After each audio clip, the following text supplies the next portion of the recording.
Manusia ialah makhluk pilihan yang telah Allah ciptakan dari segumpal darah. Memang ia berasal dari barang najis, namun Allah memberinya akal, hingga ia dapat membedakan antara yang hak dan yang batil, yang benar dan yang salah. Sungguh dari barang sepele pun Allah sangat mudah membuat kedudukannya lebih tinggi dari yang lain. Tujuan Allah menciptakan manusia tidak lain dan tidak bukan untuk beribadah kepadanya. Manusia akan senantiasa berlomba-lomba dalam kebaikan, berlomba-lomba mencari ridhonya, berlomba-lomba dekat dengannya, serta berlomba-lomba menggapai surganya. Berbagai upaya ia lakukan untuk meraih semua itu. Ia akan memilih bangun di saat manusia lain meringkuk. Ia akan membaca Quran di saat yang lain membaca Quran. Ia lebih memilih diam daripada berbicara tiada guna. Semua upaya itu ia lakukan semata-mata untuk mencari ridhonya. Namun, hidup tak pernah berjalan mulus. Akan ada suatu saat di mana kita harus menghadapi kerasnya hidup. Begitu juga dalam beribadah. Setan dan hawa nafsu seakan tak bosan menjerumuskan kita ke dalam lembah kesesatan. Berbagai serangan terus ia lakukan, tak bosan, tak henti, dan tak pernah lelah. Orang yang lemah imannya akan mudah untuk berpaling dari jalannya. Banyak cara yang setan lakukan, entah itu dengan cara apapun. Namun, kita akan selalu beralasan untuk tidak beribadah, terus-menerus hingga kita benar-benar jauh dari Allah. Sedangkan orang yang kuat imannya akan menghadapi cobaan dengan ikhlas, pasrah, dan bersabar.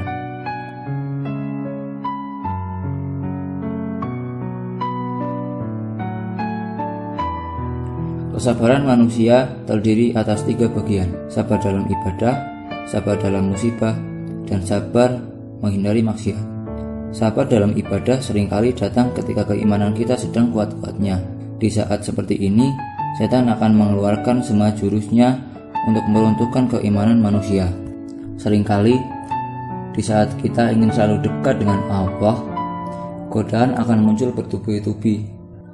Misalnya, ketika kita menganggur, teman-teman yang lain sibuk dengan gadgetnya, ambillah Quran dan bacalah.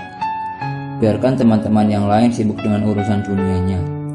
Kita sibukkan diri dengan Quran sebagai bekal untuk di akhirat. Di saat seperti ini, kesabaran dan keimanan kita diuji. Saat sedang membaca Al-Quran, tiba-tiba terbesit rasa bosan dalam diri kita. Itu semua berasal dari setan. Mereka menghasut kita untuk menyudahi membaca Al-Quran. Tapi, kedua, sabar menghadapi musibah. Musibah bukan hanya karena bencana alam. Sesuatu yang menurut kita buruk juga merupakan musibah. Ada kalanya musibah itu datang secara bergantian. Kecopetan handphone, mungkin kemudian disuruh kehilangan ATM, masih ditambah dimarahi orang tua. Itu merupakan contoh kecil dari musibah. Mungkin apabila kita tidak bersabar, semua amarah dan emosi kita akan terkendali. Bingung, sedih, marah, takut, ada cara lain selain kita pasrah akan kehendak Allah. Mungkin kejadian itu merupakan peringatan kita agar lebih berhati-hati lagi. Namun, mungkin saja itu merupakan ujian dari Allah agar kita semakin dekat dengannya.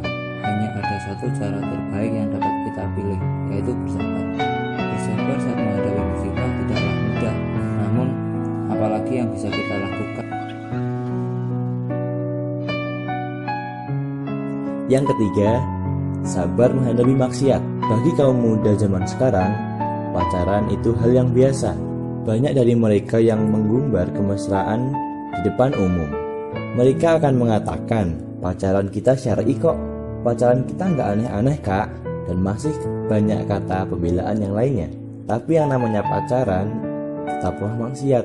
Bagi para jomblo, bersyukurlah karena terhindar dari maksiat. Jangan bersedih hanya karena berstatus jomblo. Jomblo itu keren. Ketika kita jomblo, kita dapat menahan nafsu kita untuk pacaran.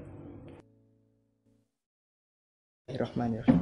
Assalamualaikum warahmatullahi wabarakatuh. Alhamdulillah, puji syukur kita panjatkan kepada Allah Subhanahu wa taala yang telah menanamkan rasa sabar dalam hati kita sehingga kita bisa sampai ke penghujung tayangan ini. Kita tahu Ya, di setiap kejadian, setiap peristiwa, apapun itu selalu memiliki hikmah. Pasti ada. Apapun itu bentuknya pasti ada. Maka kali ini saya akan ya istilahnya mengulas hikmah dari tayangan yang sudah lewat tadi. Ya, yakni temanya tentang sabar. Ya. Kalau kita lihat hikmah sabar itu Masya Allah banyak sekali ya. Tapi karena keterbatasan waktu, saya jelaskan hanya sedikit saja hikmah dari sabar itu sesuai yang sudah disampaikan pada tayangan yang sudah lewat. Apa itu hikmah-hikmahnya? Yang pertama, Allah akan menolong orang-orang yang sabar.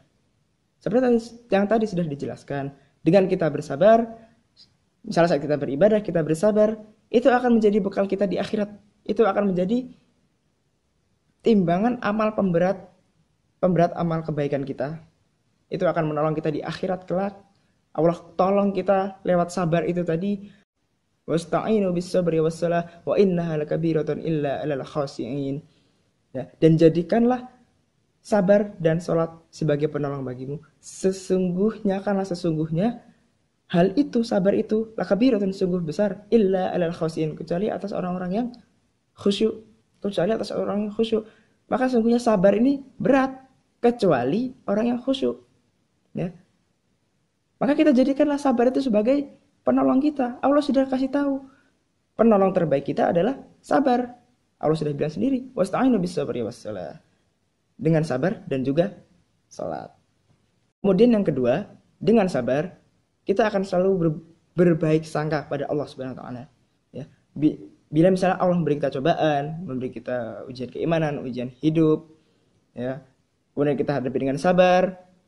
Kemudian dengan kita menghadapi dengan sabar itu, tak akan ada di dalam pikiran kita terlintas sebuah pikiran mungkin menyalahkan Allah atau berkeluh kesah, kemudian mengeluh dan lain sebagainya.